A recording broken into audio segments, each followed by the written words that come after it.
Bonsoir. Bonsoir. Vous êtes conseillère pédagogique, vous vous consacrez aux langues polynésiennes.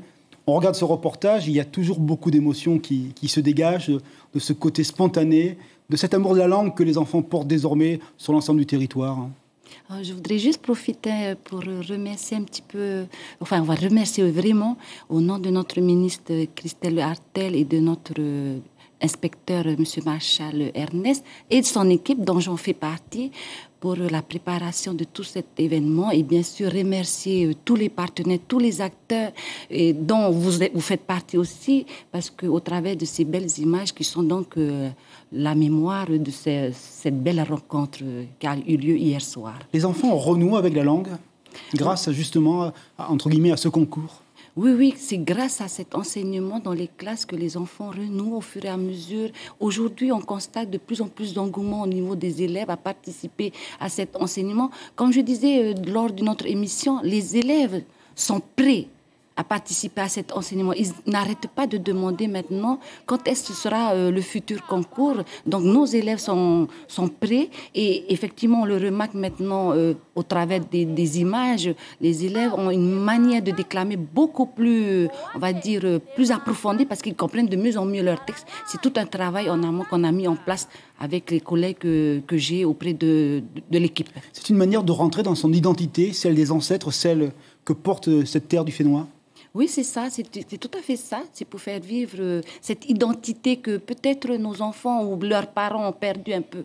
Parce que il y a toute une historique aussi au niveau de l'enseignement du tahitien. Donc, l'enseignement de l'art déclamatoire est un des moyens, parce que cela ne suffit pas non plus à amener nos enfants encore à converser, on va dire, de manière très fluide avec les interlocuteurs. Donc, c'est un des moyens pour faire vivre encore notre langue et notre culture. Alors, permettez-moi de passer par la Rome antique. Cicéron disait que l'art de parler, c'est l'art de penser. Vous voyez des progrès extraordinaires, justement, dans la capacité de réflexion de nos petits élèves, grâce, justement, à cette pratique de l'art oratoire tahitien, polynésien.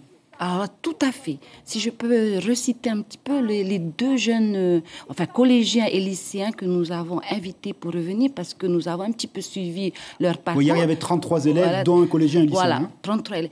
Et parmi les deux, là, effectivement, c'était des anciens lauréats. Aujourd'hui, ils ont, par exemple, le grand, il a écrit presque tout seul son texte. Et certains élèves, aujourd'hui, maintenant, sont très autonomes.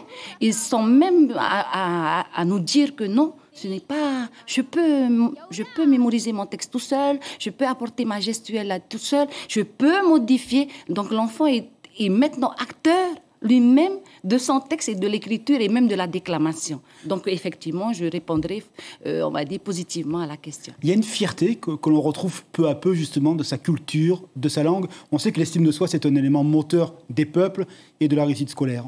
Oui, ce sont les objectifs que nous avons mis derrière ce grand projet pédagogique. Effectivement, c'est pour redévelopper l'estime de soi, la confiance en soi, la prise de parole devant un public, avoir confiance en soi. Parce que si on développe toutes ces attitudes-là, effectivement, qui sont transférables dans les autres matières, parce que nous avons toujours remarqué, dans une classe, il y a beaucoup d'élèves qui ne sont pas toujours preneurs de parole. Et donc, c'est un des moyens, effectivement, pour développer toutes ces attitudes-là.